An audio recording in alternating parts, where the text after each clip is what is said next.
ओकारं बिन्दुसंयुक्तं नित्यं ध्यायन्ति योगिनः कामदं मोक्षदं चैवोकाराय नमो नमः। अविरल शब्द घनौघा प्रक्षालति सकल भूतल मलकलंक मुनिभ्रपाश तीर्थ सरस्वती हरत नो दुर्ता अज्ञान ज्ञानांजन शलाकया चक्षुरुन्मीलितमेन तस्मै श्रीगुरुवे नमः। परम गुरुवे नमः। परम प्राचार्य गुरुवे नमः। सकल कलश विध्वंसकं श्रेषां परिवर्धकं धर्म संबंधकं भव्य जीव मनाः प्रतिबोधकारकं दं शास्त्रं श्री तत्वार्थ सूत्र जी नामधेयम् अस्य मूल ग्रंथ कर्तारा श्री सर्वज्ञ देवः उत्तर ग्रंथ कर्तारा श्री गणधर देवः प्रति गणधर देवः तेषां वचनोनुसारमास श्रीमत् आचार्य प्रवर्षोणि उमा स्वामी आचार्येण विष्टम् मंगलम भगवान वीरो मंगलम गौतमो गणी मंगलम कुंद कुंदार्यो जैन धर्मोस्तु मंगलम सर्वमंगल मांगल्यम सर्वकल्याणकारकम प्रधानां सर्वधर्माणां जैनम जयतु शासनम मोक्षमार्गस्य नेतारं भेत्तारं कर्मभूभृतां ज्ञातारं विश्वतत्त्वानां वन्दे तद्गुणलब्धये पंच परमेष्टि भगवान की जय। संत श्रोमणी आचार्य गुरुवर श्री विद्यासागर जी महामुनिराज की जय। परम पूज्य आचार्य श्री समय सागर जी महाराज की जय। तत्वार सूत्र 9वां अध्याय सूत्र नंबर 30। इसमें बैकग्राउंड लगा दे पीछे वहाँ लगाते हैं ना, लगा ले अभी कुछ नहीं उसके लिए। पेज नंबर 368 सूत्र नंबर 30। 4 प्रकार के ध्यान होते हैं, आर्त ध्यान, रौद्र ध्यान, धर्म ध्यान और शुक्ल ध्यान। उसमें जो आदि के 2 ध्यान हैं वे मोक्ष के हेतु हैं, धर्म ध्यान और शुक्ल ध्यान, और अंत के जो 2 हैं वह संसार के हेतु हैं, आर्त ध्यान और रौद्र ध्यान। अब यहाँ पर आर्त ध्यान का वर्णन किया जा रहा है। आर्त ध्यान के 4 भेद हैं, इष्ट वियोग, अनिष्ट संयोग, पीड़ा चिंतन और निदान। अब सबसे पहले यहाँ अनिष्ट संयोगज जो आर्त ध्यान है उसका लक्षण बताया जा रहा है। आर्तमा मनोज्ञ संप्रयोगे तद विप्रयोगाय स्मृति समन्वहारः।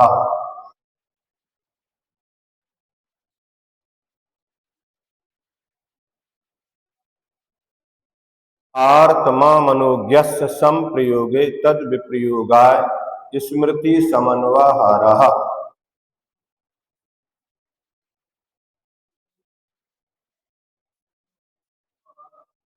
हाँ, आर्तम आर्त ध्यान क्या है?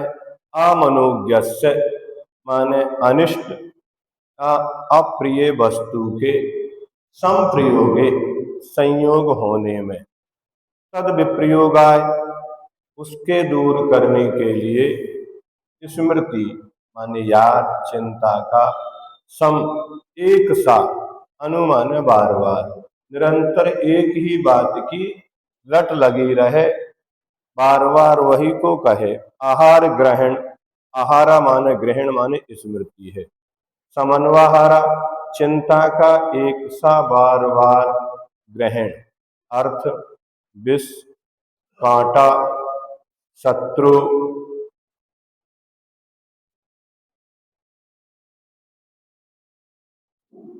दो क्यों खुल गए सारे अपने पूरे फाइल कर बस। हाँ, विष, कांटा, शत्रु आदि अप्रिय वस्तुओं का समागम होने पर, किसी को कोई कांटा लग गया या किसी ने कोई जहर आदि खा लिया हो, या जो अपने लिए प्रिय नहीं है, ऐसी कोई भी वस्तु हो, व्यक्ति हो, स्थान हो, ये सब संबंधी हो, नौकर चाकर हो, वे कोई भी हो सकते हैं जो हमें अप्रिय हैं, फिर भी हमें उनसे अपना साथ छुड़ाना है। तो निरंतर किस में लगे रहे, इसे कैसे दूर किया जाए, क्या उपाय करूं, किससे कहूं, कौन सा साधन अपनाऊं, ऐसा बार बार जो चिंतन है वह क्या है, वह अनिष्ट संयोगज आर्त ध्यान है। अप्रिय वस्तुओं का समागम होने पर तत्जन्य पीड़ा से व्याकुल होकर उस वस्तु के वियोग के लिए सतत चिंता करना, चिंतन नहीं होता इसमें, मात्र चिंता होती है, वो अनिष्ट संयोगज आर्त ध्यान है। कई बार हम कहते हैं इससे कैसे पीछा छुड़ाएं, मतलब वो आपको अनिष्ट है, उसके साथ आप नहीं रहना चाहते। यह ध्यान द्वेष भाव से होता है, उस वस्तु या व्यक्ति के प्रति हमारे मन में द्वेष भाव भरा हुआ है, इस कारण से हम ऐसा बार बार, उस संसारी प्राणी निरंतर इन्हीं में लगा हुआ है, या तो इष्ट की प्राप्ति के लिए या अनिष्ट से छुटकारा पाने के लिए। एक पल वही वस्तु व्यक्ति अच्छा लगता है, थोड़ी देर बाद उससे मन भर जाता है। अब जैसे ही मन भरा तो उससे छुटकारा चाहता है। जुड़ना तो बहुत सरल है, किसी नौकर को भी रखना बहुत सरल है, लेकिन उसको निकालो तो आंखें दिखाता है, झगड़ा करता है, जाना नहीं चाहता। अब उससे छुटकारा कैसे पाए, इस बारे में निरंतर वो चिंतन चलता ही रहता है उसका। इसका नाम है अनिष्ट संयोगज आर्त ध्यान।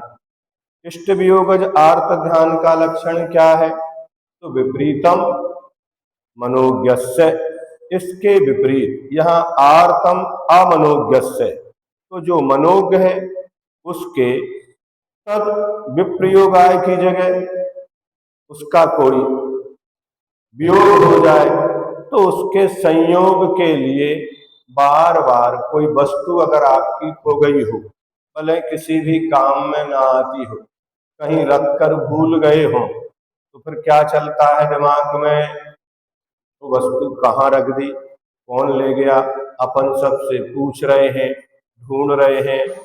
कुछ भी काम किया फिर वहीं आ गए, कुछ भी किया फिर वहीं पहुंच गए। ये क्या है, ये इष्ट का वियोग है। मात्र कोई बंधु नहीं, कोई वस्तु भी हो सकती है, कोई सामग्री भी हो सकती है, वस्त्र भी हो सकते हैं, आभूषण भी हो सकते हैं, किसी का कोई मकान आदि भी हो सकता है, दूसरे ने कब्जा कर लिया। अब उसको कैसे छुड़ाएं, अपनी कोई बस में बैठे तो सीट हो सकती है, हमने बुक कराई थी लेकिन दूसरा व्यक्ति आकर उस पर बैठ गया। अब क्या चल रहा है, किसी के पास जा रहे हैं, उससे लड़ रहे हैं, झगड़ रहे हैं, मतलब वो हमें चाहिए है तो हमें वो इष्ट है।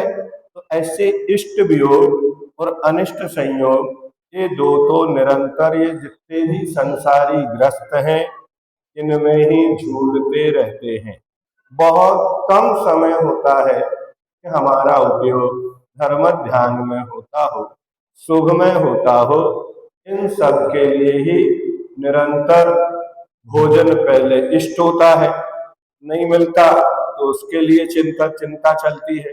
अब भोजन मिल गया पेट में तो पहुंच गया, लेकिन पच नहीं रहा तो अनिष्ट हो गया। अब उसको दूर कैसे करें, उसके लिए औषधि खाओ, पहले भोजन करो, फिर भोजन के लिए।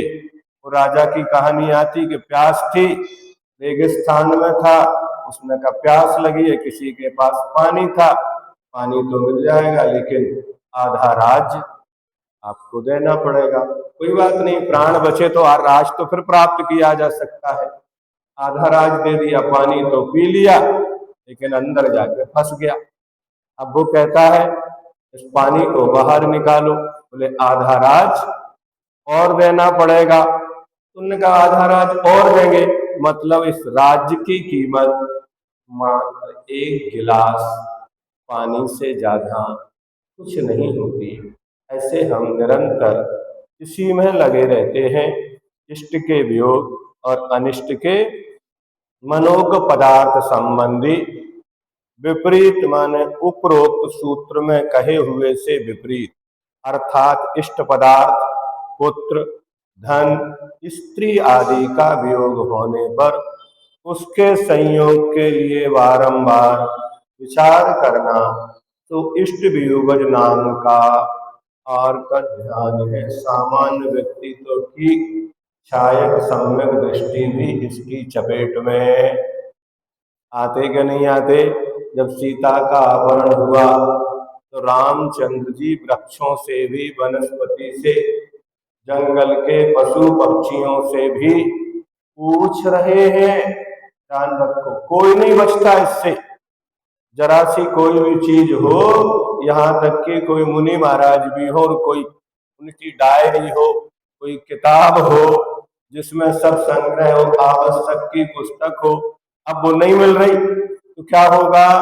उसके लिए चिंता करेंगे कि नहीं करेंगे? करते हैं। इसलिए छठे गुण स्थान तक आर्त ध्यान होता है। उपकरण है, काम की चीज है, इष्ट है उनके लिए, लेकिन कहीं रख के भूल गया, किसी ने उठा ली तो फिर क्या करेंगे?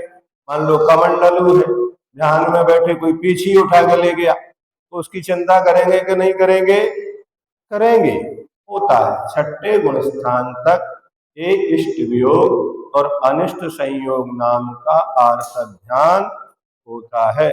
अब वेदना प्रभ आर्त ध्यान का लक्षण जो पीड़ा से उत्पन्न होता है। वेदनायाश्च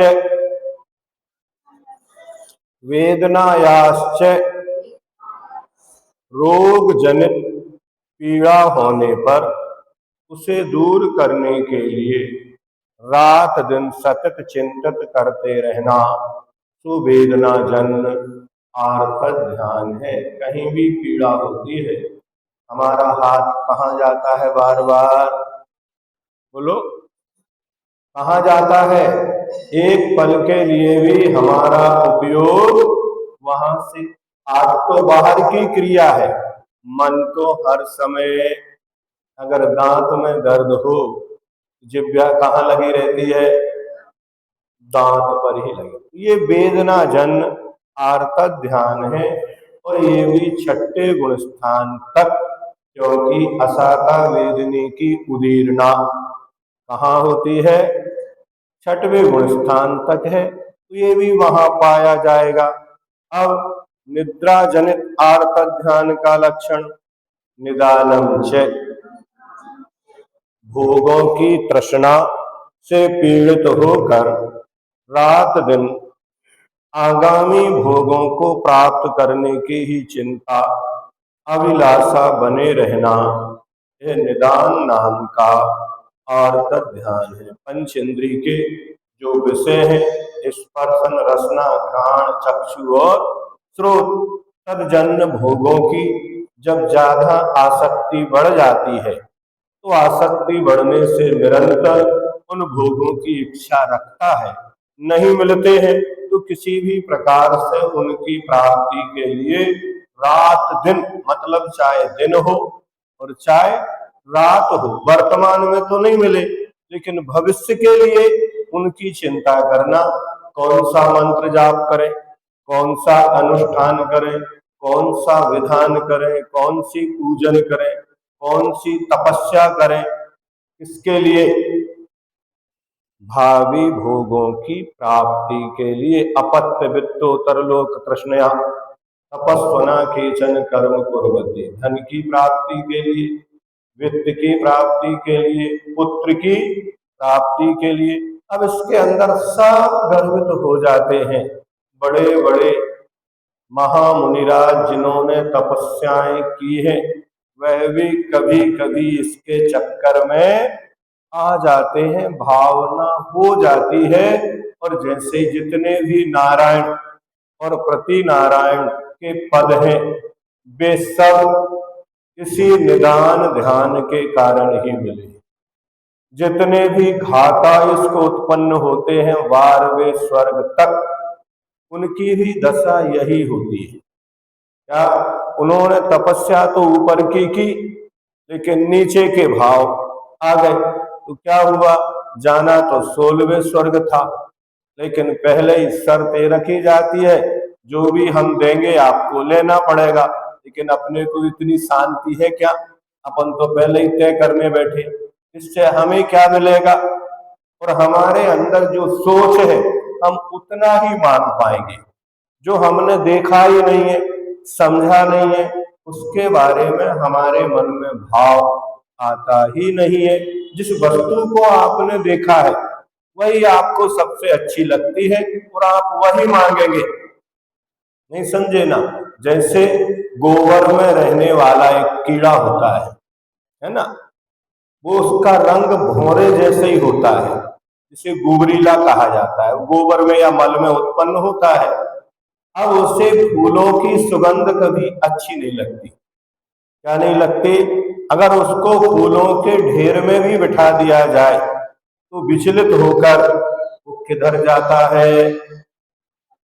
ऐसे ही हमें कितने भी अच्छे उच्च स्थान पर बिठा दिया जाए, क्या हम भगवान के मंदिर में भी बैठे हों तो भी हमारा मन कहाँ जाता है, उस श्वान की तरह जिसे बढ़िया डोली में बिठा के लेके चलो, और जैसे ही उसको सामने मल पड़ा दिखेगा तो डोली में से कूद कर कहाँ जाएगा, वहीं जाएगा गंदगी में ही। कितने भी तुम्हारे 56 व्यंजन रखे हो और एक तरफ मल पड़ा हो, मक्खियां किस पर बैठती है, मल पर ही बैठेंगी। ऐसे ही जिनके मन इस प्रकार के होते हैं, उन्हें सारी अच्छी अनुकूलताएं मिलने के बाद भी उनके मन में खोटे विचार ही निरंतर चलते रहते हैं। अब तपस्या तो की है, फल तो मिलेगा, लेकिन आपकी कैटेगरी के अनुसार ही मिलेगा, ऊपर वाला नहीं मिलेगा। अर्थात वहां लिखा पद्म पुराण में कि वो रावण का जीव पूर्व पर्याय में जब तपस्या कर रहा था, यदि वो निदान बंद नहीं करता तो आचार्य रविसेन महाराज लिखते हैं संभव है उस भव में उसे मोक्ष हो सकता। क्या हो जाता, लिखा है ऐसा वहां, मोक्ष हो जाता, लेकिन उसने अपने भविष्य के ऊपर अपने ही हाथों से क्या किया, विपत्ति में डाल लिया। ना फिर वो स्वर्ग जाता, ना वो विद्याधर रावण बनता, ना फिर वो सीता का अपहरण करता, ना उसे नरक जाना पड़ता। कितना संसार उसका बढ़ गया, मात्र किसके कारण से, एक निदान बंद होने से। इसलिए कभी भी धार्मिक क्रियाओं को करते हुए, व्रत आदि पालन करते हुए, मंत्र जाप करते हुए, त्याग तप करते हुए अंतरंग में कोई इच्छा नहीं रखना। वो इच्छा ही निदान का रूप धारण कर लेती है। इसलिए इच्छा निरोधा तपा, और इच्छाओं का होना आर्त रौद्र ध्यान ही होगा, और आर्त रौद्र ध्यान से संसार की ही प्राप्ति होगी, मुक्ति की प्राप्ति नहीं होगी। उक्त 4 प्रकार का आर्त ध्यान 3 अशुभ कृष्ण नील काकोतलेश्याओं के विशेष बल से होता है। आर्तक ध्यान के होने में जीव का अज्ञान भाव और कसाएं कारण है। कारण क्या है, तो आर्त ध्यान होने में अज्ञान भी है और कसाएं भी है। इसमें पाप का विशेष संचय होता है, और यह आत्मा में अशांति क्या करता है, यह असाता के उदय में होता है। और त्रियंच गति का, कौन सी गति मिलेगी आत्म ध्यान से, त्रियंच गति, अशुभोदयन जीवो, अशुभ के उदय से त्रियंच गति मिलेगी। नहीं समझे ना, शुभोदय मनुष्य देव गति मिलेगी। तो अपनी गति किसने बिगाड़ी, अपन ने स्वयं बिगाड़ी। फिर अपन दूसरों को दोष देते हैं कि सारे लोग त्रियंचों को क्यों मारते हैं, तो तुमने त्रियंच आयु का बंध किया है, उसके परिणाम स्वरूप तुम्हें त्रियंच गति के कष्टों को सहना पड़ता है। एक शिकारी ने चिड़िया पकड़ने के लिए एक बाग में जाल बिछाया। उसमें कुछ चिड़िया आकर फंस गई। उसी समय चार मित्र वहां घूमते हुए आ निकले। एक मित्र ने चिड़ियों की यह दशा देखकर कहा, यह बाग बड़ा हत्यारा है, यहाँ पर चिड़ियां फंसाई जाती हैं। दूसरा मित्र बोला, इसमें बाग का क्या दोष है, चिड़ियां तो जाल में फंसी हैं, इसलिए जाल ही खोटा है। तीसरा मित्र कहने लगा, जाल अपने आप तो नहीं बिछ गया, जाल जिस व्याध ने बिछाया है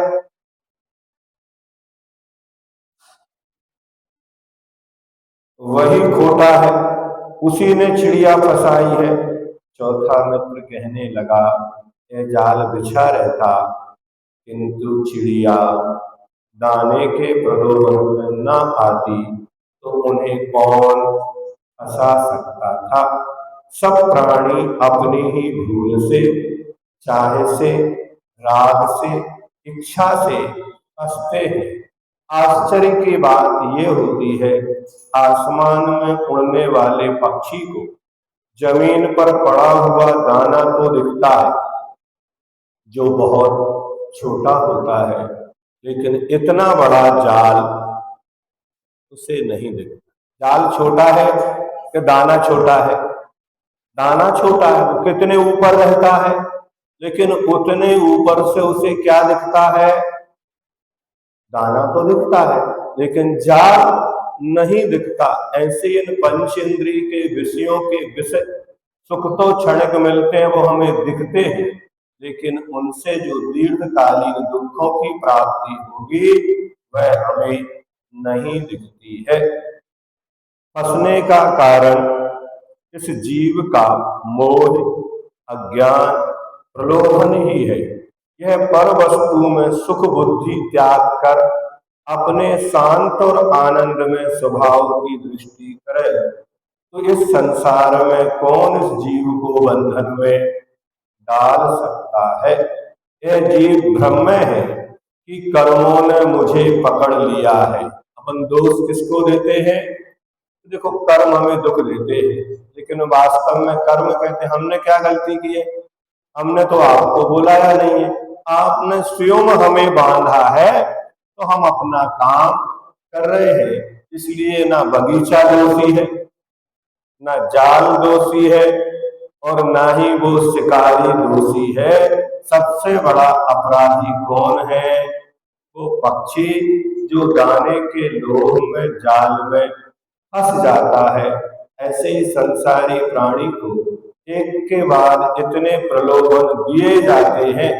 मजे की बात तो ये है कि हम दूसरे व्यक्तियों को दुखी देखकर भी उनसे शिक्षा, हमने एक प्रवचन सुना था पूज्य मुनिवर क्षमा सागर जी महाराज का, बहुत अच्छा इस जाल के लिए कहा जाता है। एक युवा व्यक्ति जब योग्य हुआ तो उसके पिता ने उसकी शादी की चर्चा चलाई। तो उसने पूछा, पिताजी आप सत्य बताना, क्या शादी के पहले आपने जैसा सोचा था आपको वैसा ही मिला? तो पिताजी ने कोई जवाब नहीं दिया, टाल दिया। दोबारा फिर पूछा, उसने फिर वही प्रश्न दोहरा दिया। तो पिताजी ने कहना बंद कर दिया। उन्होंने माँ से कहा कि आप इसके लिए समझाइए। माँ ने वही प्रस्ताव रखा तो माँ से भी उसने वही प्रश्न दोहरा दिया, माँ सच बताओ आपने शादी के पहले जैसा सोचा था आपको इस घर में, परिवार में, क्या वास्तव में वैसा ही सुख मिला? अब माँ क्या जवाब दे? वो कुछ नहीं बोली। इतना बड़ा बेटा माँ से इस प्रकार से यदि चर्चा करता है तो माँ क्या करे? एक बार दो बार कहा, माँ ने अपने भाई से कहा। किससे कहा? मामा से कहा। तो उसने उससे भी यही प्रश्न रख दिया कि मामा जी बताओ, आपकी शादी हो गई, आप सुखी हैं, क्या आपने जैसा सोचा था आपके लिए वैसा ही मिला क्या? तो फिर मामा भी एक तरफ हो गए। क्या हुए? अब मामी से कहा गया, तो मामी ने कहा तुम अपने घर की लड़ाई अपने घर में ही रखो, हमारा घर नहीं उजाड़ो। क्या कहा उसने? आप अपने जो विषय है अपने ही घर में रखो। जब से इसने प्रश्न किया है तुम्हारे मामा उदास रहने लगे, घर छोड़ने का सोच रहे हैं। क्या कहा उसने? आप अपनी जो चर्चा है कहाँ रखो, मतलब हम स्वयं तो फंसे हैं और दूसरा जीव यदि निकलना चाहता, मोक्ष मार्ग में बढ़ना चाहता तो क्या करते हैं? पुराणों में कथा है, जम्बू स्वामी की मां ने एक नहीं 8 कन्याओं का प्रलोभन दिया था जम्बू स्वामी के लिए, उस गृहस्थी के जाल में फंसाने के लिए। और इतना ही नहीं, आने वाले चोर से भी कह दिया था अगर तुम हमारे बेटे को रोक लो तो तुम पूरे खजाने, हमारे घर गृहस्थी धन आदि तो ले जाना, कोई परेशानी नहीं है। परिणाम क्या हुआ? जम्बू कुमार तो नहीं फंसे, वे 500 चोर और दीक्षा लेकर चले गए। यही आरता ध्यान है। अपन पढ़ते तो है, हंसी भी आती है, लेकिन इसकी वास्तविकता में कभी एकांत में बैठकर चिंतन करना धर्म ध्यान पूर्वक, क्या इन सब के साथ धर्म ध्यान होता है? हम खुद धर्म ध्यान करना नहीं चाहते और दूसरों को भी नहीं करने दे रहे हैं। ये बहुत बड़ा अपराध है। उस अपराध के फलस्वरूप हमें नियम से, ये मायाचारी है। तो त्रियंच गति में आप फंसे थे, लेकिन दूसरों को सही बात आपने नहीं बताई, इस मायाचारी से फिर तुम्हें कहाँ उत्पन्न होना पड़ेगा? त्रियंच पर्याय में। फिर त्रियंच पर्याय में तो स्वभाव से ही मायाचारी मिलेगी। फिर उस मायाचारी के साथ अनंत काल तक भी त्रियंच गति में रह सकता है। काल अनंत निगोध मजार, बाकी अनंत काल किसी का नहीं है, लेकिन त्रियंच गति का काल अनंत काल है। देवों की एक सीमा है, नारकियों की भी एक सीमा है, मनुष्य पर्याय के भी 48 भाव है, लेकिन त्रियंचों के कितने भाव है बताइए? एक श्वास में 8-10 बार जन्मो मरो धरो दुख भार। ये त्रियंच तो बहुत कम मिलेंगे त्रस पर्याय वाले, लेकिन स्थावर में, एक इंद्रिय में, निगोध में इस पाप के फल स्वरूप आराम से अनंत काल व्यतीत करो, फिर ना कोई धर्मोपदेश मिलेगा, ना समझाने वाला मिलेगा, और ना ही निकलने के कोई साधन मिलेंगे। अभी जो साधन बुद्धि मिले थे, हमने उनको खोटे चिंतन में, ये कम चिंतन करते हैं कि सुखी रहे सब जीव जगत की, प्रत्येक प्राणी दुखी रहे सब जीव जगत के, कोई कभी ना सुख पावे। आप देखना जितनी भी बहुराष्ट्रीय कंपनियां हैं, ये सरकार है, ये सब उनको दुखी रखना चाहते हैं। जिस दिन ये सारे सुखी हो जाएंगे ना, कोई इनकी आज्ञा को मानने के लिए तैयार नहीं होगा। सरकार स्वयं चाहती है कि जितनी भी पढ़ लिखे खूब शराब पिए तो हमारे ठेका चले, उससे हमें रेवेन्यू मिले। अगर इनमें अकल बुद्धि आ गई तो हमारी गद्दी खतरे में पड़ जाएगी। ये कौन प्रश्नों में फंसाता है? मांसाहार में, शराब में, चोरी में। अगर चोर चोरी ना करे तो पुलिस वाले डंडा मार के चोरी करवाते।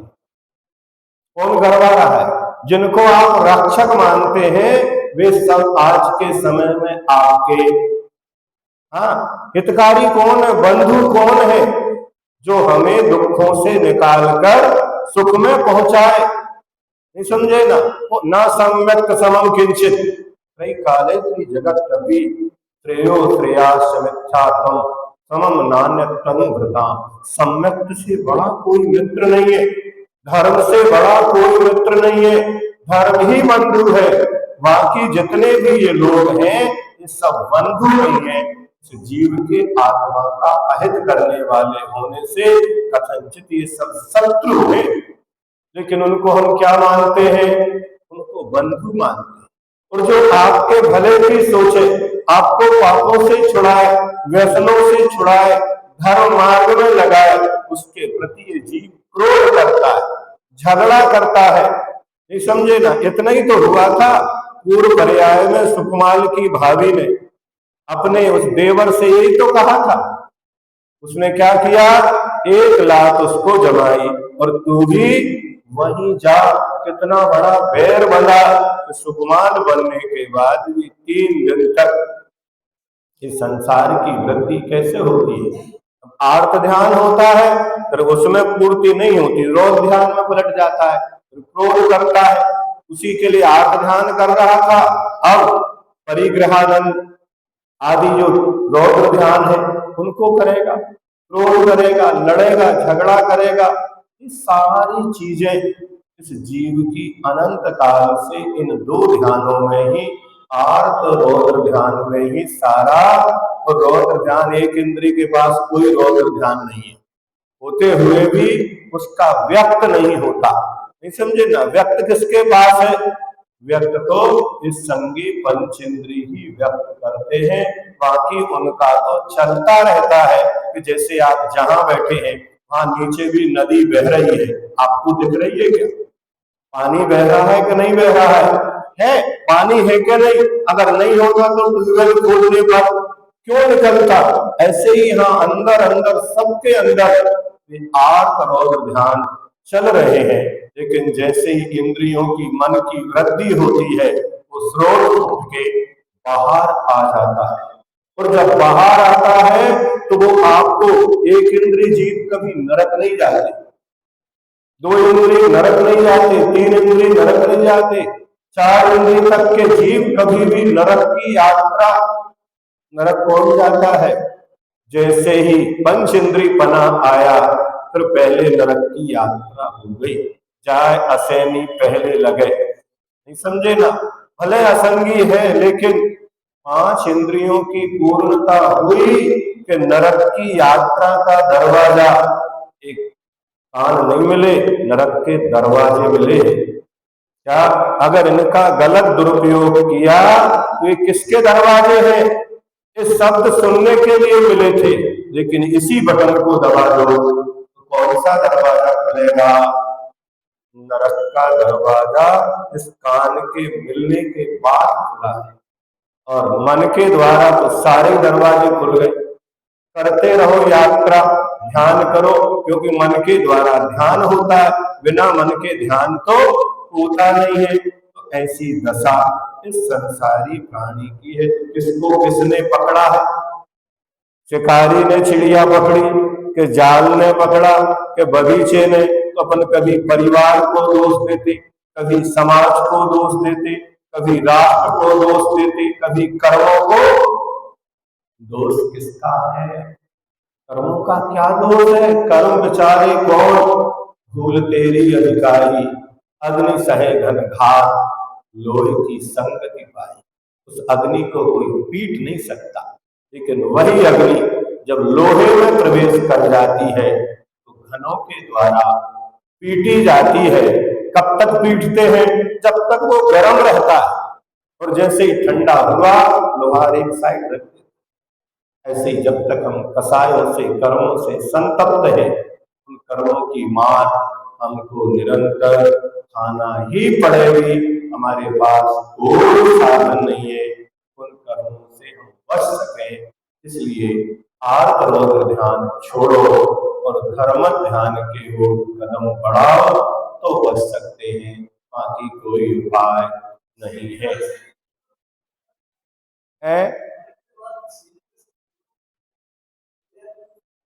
हाँ, नरक मात्र त्रियंश और मनुष्य ही जाते हैं। देव भी नरक नहीं जाते और नारकी भी नरक नहीं जाते। क्या कहा? इतने असंख्यात देव हैं, कोई भी देव नरक नहीं जाएगा। घूमने जा सकते हैं असर कुमार, लेकिन मर के उत्पन्न नहीं होंगे। क्या हाँ, असंगी पंचेंद्री पहले नरक तक जा सकता है, इसके आगे नहीं।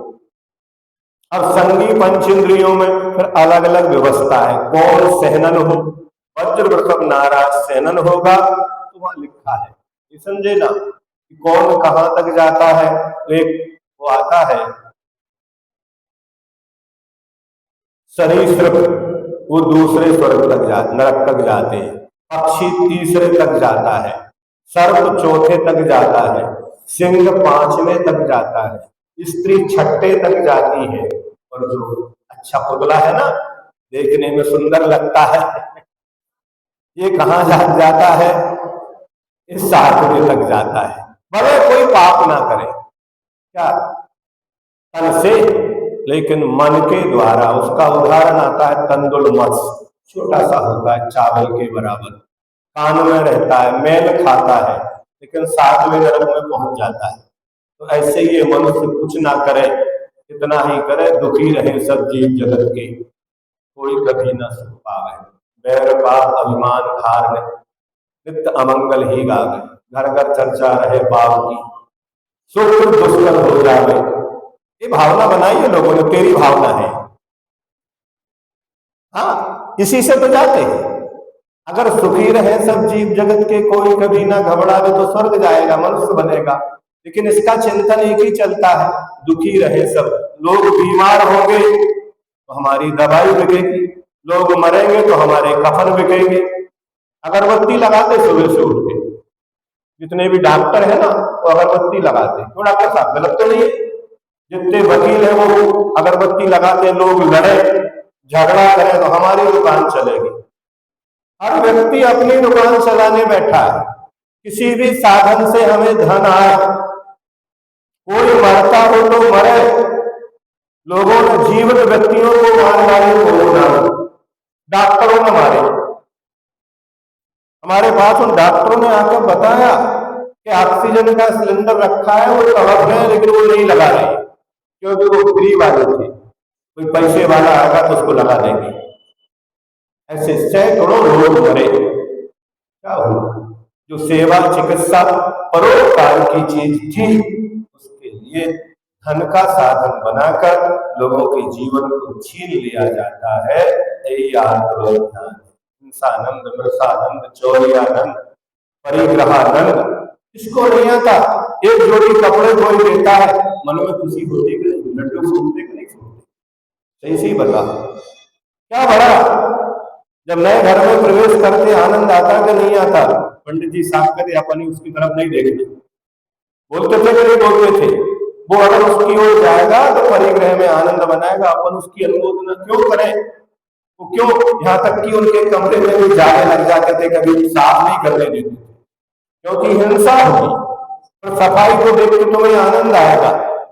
बहुत कठिन है मोक्ष मार्ग, ध्यान रखो। अपने शरीर का मैल भी इसलिए दूर नहीं करते वो साधक, जीवों की विराधना होगी। स्नान व्रत इसलिए लिया है कि जीवों की हिंसा होगी।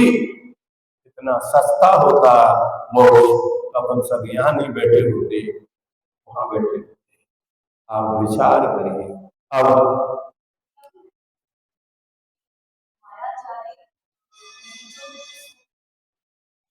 किस रूप में तुमने देखी नहीं?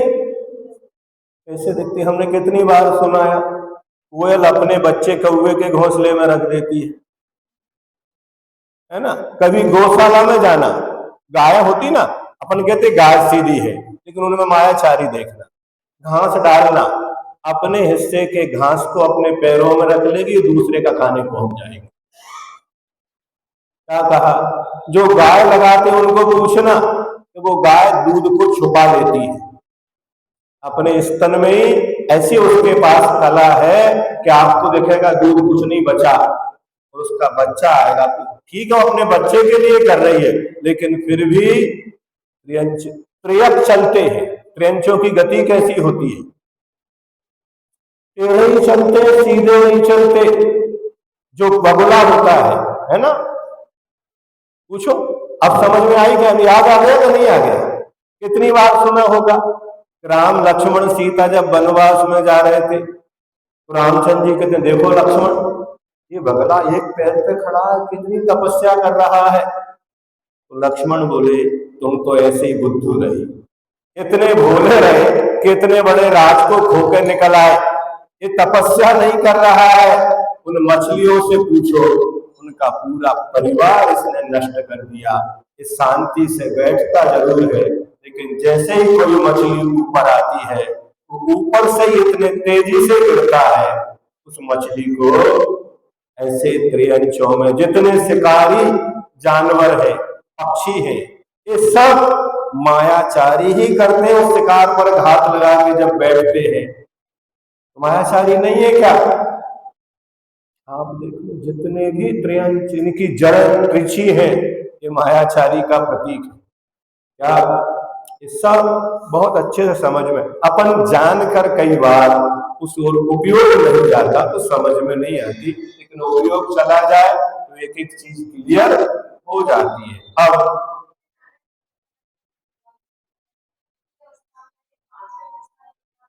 द्रव्य से मुनि होते हैं, गुणस्थान सातवां नहीं होता। उस सातवें गुणस्थान में आर्थ ध्यान, रौद्र ध्यान नहीं, निदान बंद नहीं। बाहर से मुनि है, द्रव्य से मुनि है, तपस्या की है, और उसी भाव से वो नारायण नहीं बनते, उस भाव से स्वर्ग जाते हैं, फिर आके उसका फल मिलता है।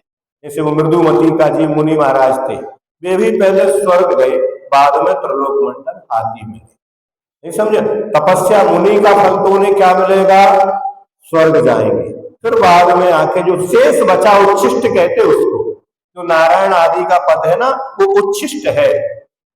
नहीं समझे ना? उच्छिष्टावली बोलते ना, तो पूरा भर दो, वो चारों ओर गिर जाए, उसको बोलते उच्छिष्ट। नहीं समझे ना? तो ऐसे ही स्वर्गों में साधनों पर्यंत वो भोग लिया, अब कुछ थोड़ा सा अल्प बचा है, तो उसके फलस्वरूप वो नारायण और प्रति नारायण बन गए, लेकिन वो भी खत्म हुआ तो नरक चले गए।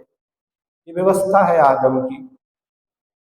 तो यह अपनी, क्योंकि सिद्धांत में कोई वो नहीं होता, लेकिन वहां लिखा है कि निदान नाम का ध्यान पंचम गुण स्थान तक होता है, आगे नहीं होता। लेकिन बाहर से वो कौन है? मुनि है। जैसे सिद्धांत में लिखा रहता मनुष्यनी, तो मनुष्यनी का अर्थ क्या होता है? द्रव्य से तो पुरुष और भाव से स्त्री वेदी को भी मनुष्यनी कहा जाता है। क्या द्रव्य से कौन है? पुरुष है, और भाव से कौन है? स्त्री वेदी, उसे क्या कहेंगे? मनुष्यनी। ऐसे ही द्रव्य से वो मुनि है, लेकिन गुणस्थान की अपेक्षा नीचे। और द्रव्य लिंगी का अर्थ ये नहीं है कि मिथ्या दृष्टि ही हो। अगर छठवां गुणस्थान छोड़ के पांचवें को भी द्रव्य लिंगी ही मानना, वो मिथ्या दृष्टि हो गई, ऐसा नहीं। लोग सभी द्रव्य लिंगियों को जो मिथ्या दृष्टि मानते हैं, ऐसा नहीं है। द्रव्य लिंग से मतलब है छठवां सातवां गुणस्थान नहीं होना, और उन्हें पांचवें से या चौथे से छठवें सातवें में जाने में कितना समय लगेगा? अंतर मुहूर्त में वो वहीं पहुंच जाते हैं, और आप उनकी चर्चा करते रहो।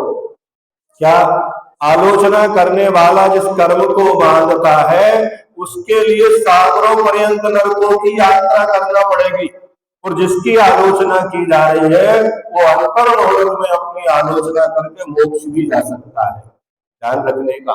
इसलिए कभी भी भूलकर किसी भी देव शास्त्र गुरु की आलोचना आप देख लो तो भी नहीं बोलना, अन्यथा देखते हुए भी वो किस अपेक्षा से किया और उन्होंने क्या संशोधन कर लिया, प्रायश्चित ले लिया, और वो तो चले गए मोक्ष, और आप जाएंगे उस पाप के फलस्वरूप नरक, क्योंकि आपने कोई प्रायश्चित आलोचना उस पाप की, और उसकी होती भी नहीं है। ध्यान रखने का। देव शास्त्र गुरु आयतनों की निंदा आदि करने से निधत्ति और निकासित कर्म का ही बंद होता है। इसलिए उन जीवों को कर्म के फल को भले ही कितने ऊंचे पद पर पहुंच जाए बाद में वो, लेकिन फिर भी राजा श्रेण भले तीर्थंकर बनेंगे, शायद सम्यक दर्शन प्राप्त कर लिया, लेकिन नरक में पड़े हुए हैं, क्योंकि यशोधर महाराज के प्रति उन्होंने जो परिणाम किया, मारने का भाव किया, उसके फल को उन्हें भोगना ही पड़ेगा। उनके पास तो साधन है, उनने तो आलोचना कर ली, छायक सम्मत कर लिया, तो उनका तो अल्पकाल है। लेकिन बाकी जीव दीर्घ काल तक इसी संसार में पड़े रहेंगे। कितने ही उदाहरण आप पढ़ना कथानक, जिन जिन ने भी, चाहे वो रविव्रत की कथा हो, चाहे सुगंध रश्मि की कथा हो, चाहे अंजना का जीवन चरित्र हो, उन सब जीवों के, चाहे जिनबिंब हो, आयतन हो, नवदेवता हो, इनके प्रति स्वप्न में भी आगम में कहा जाता है उस तरफ कभी पैर करके भी नहीं सोना चाहिए जिस तरफ आयतन हो। क्या कहा जाता है?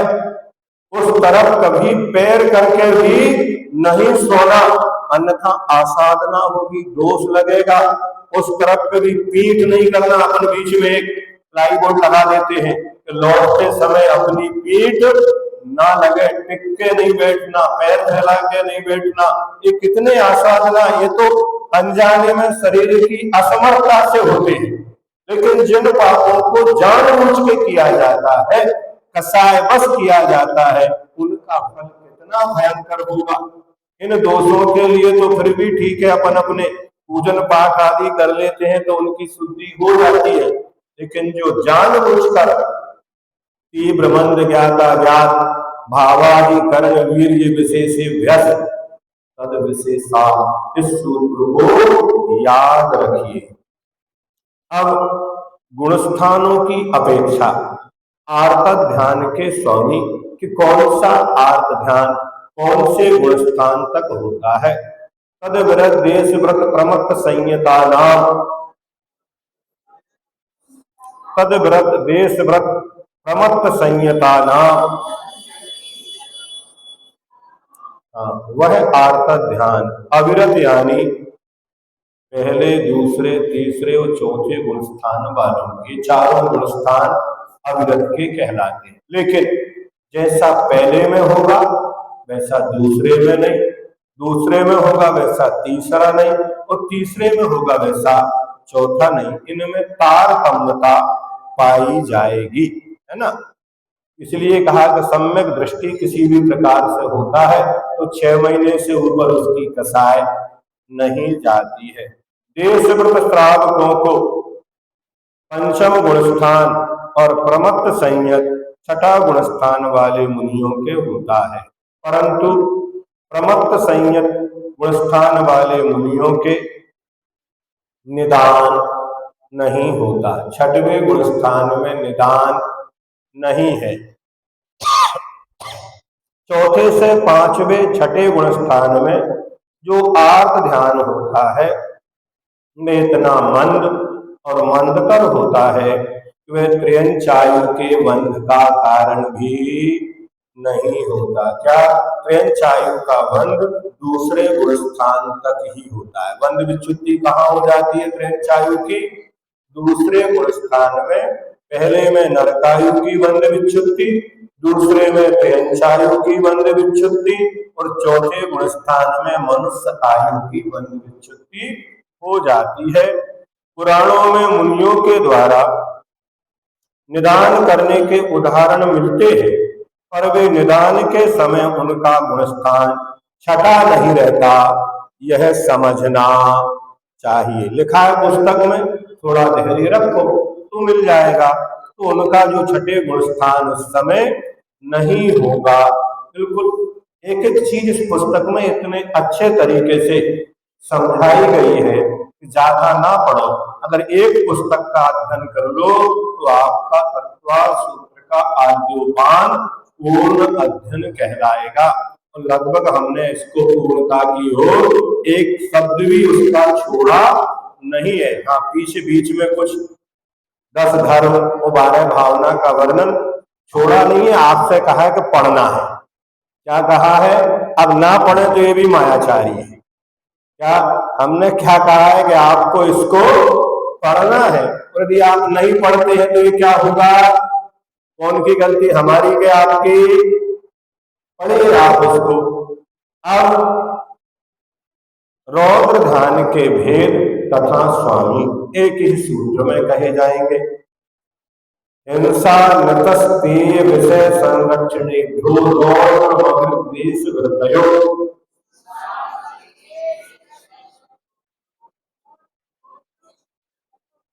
हिंसा नतस्ते विषय संरक्षणे देश वृत्तयो।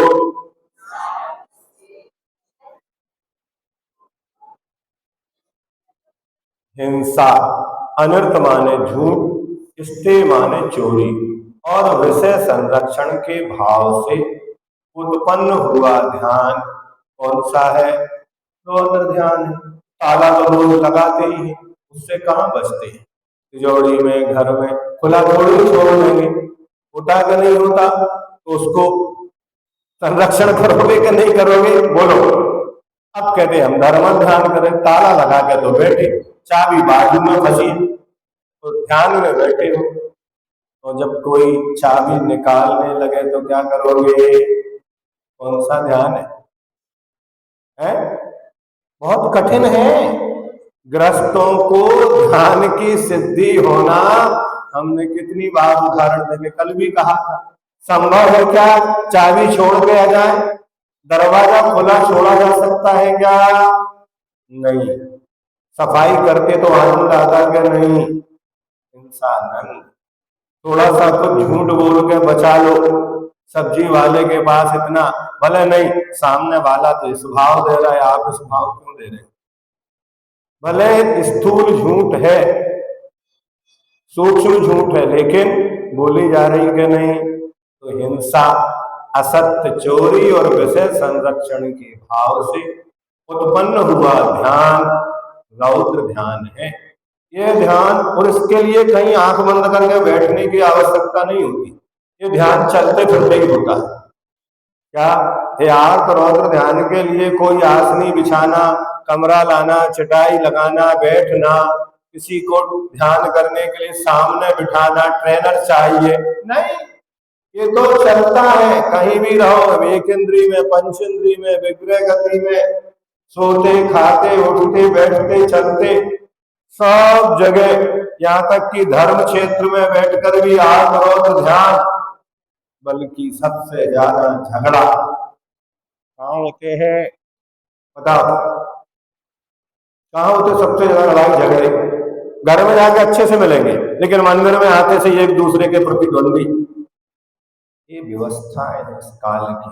आप सोचो, ये ध्यान अविरत और देशवरत यानी 1 से 5 गुण स्थानों में होता है, किंतु संयमी मुनि के नहीं होता, क्योंकि यदि कदाचित मुनि को भी रौद्र ध्यान हो जाए तो फिर वे संयम से भ्रष्ट समझे जाएंगे।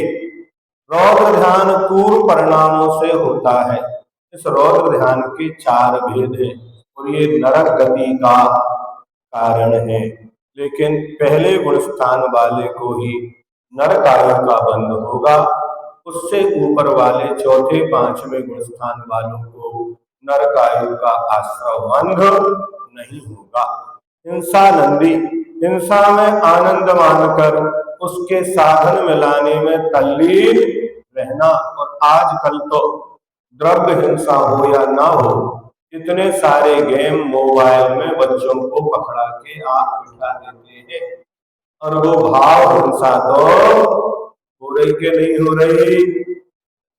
होती कि नहीं होती? बोलो तो। होती है ना। इसलिए पाठशालाओं में पढ़ाओ कि बच्चे इस प्रकार के गेम ना खेलें, ये संस्कार दो तो पाठशालाओं की सार्थकता है। अन्यथा अपन और मोबाइल में ले गए तो फिर और हिंसा होगी। मृषालन, झूठ बोलने में आनंद मानकर उसका चिंतन करना, ये क्या है? ये मृषानंदी है। चौर्यानंदी, चोरी में आनंद मानकर उसका विचार करना, ये चौर्यानंदी है। परिग्रहानंदी, परिग्रह की रक्षा की चिंता में तल्लीन हो जाना। दुरर्जेन सुरक्षेण नस्फुरेण धनादिना स्वस्थम मन्नो जना को भी जोड़वान्यो सर्पिसा पूज्य पास। स्वप्नी कह रहे, हम नहीं कह रहे। इसने कहा इस धन का अर्जन बहुत कठिनाई से होता है।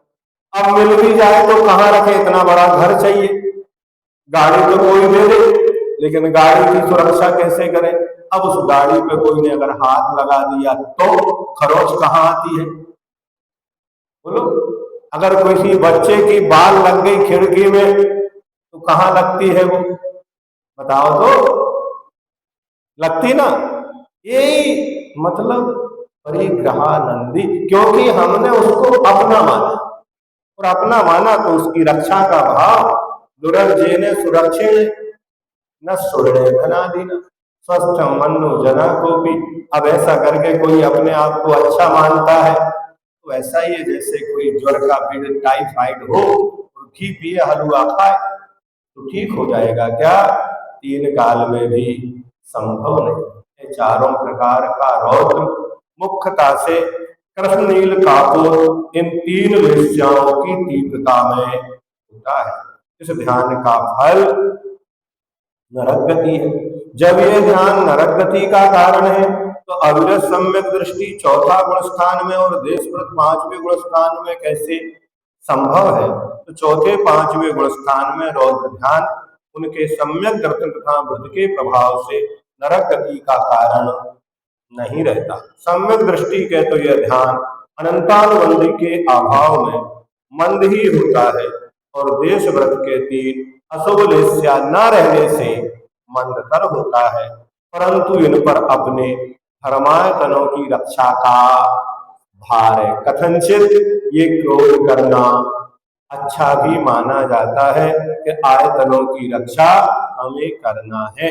स्त्री धन आदि की रक्षा करना उसे अभीष्ट है, अतः इनकी रक्षा के लिए जब कभी हिंसा के आवेश में आ जाने से रौद्र ध्यान हो सकता है। छायक सम्यक दृष्टि भी करता है, तद्भव मोक्षगामी भी करता है। यहाँ तक कि तीर्थंकर जो तीन चक्रवर्ती हुए वे भी दिग्विजय को निकले, क्या किए? गए कि नहीं गए? और जब दिग्विजय करके आए होंगे तो फिर विजय उत्सव मनाया होगा कि नहीं मनाया होगा? जाबानी के ज्ञान पे सूर्य धोखा लो, सोमानी मस्तक नमो सदा देति हूँ, ये जनवाणी भारती तो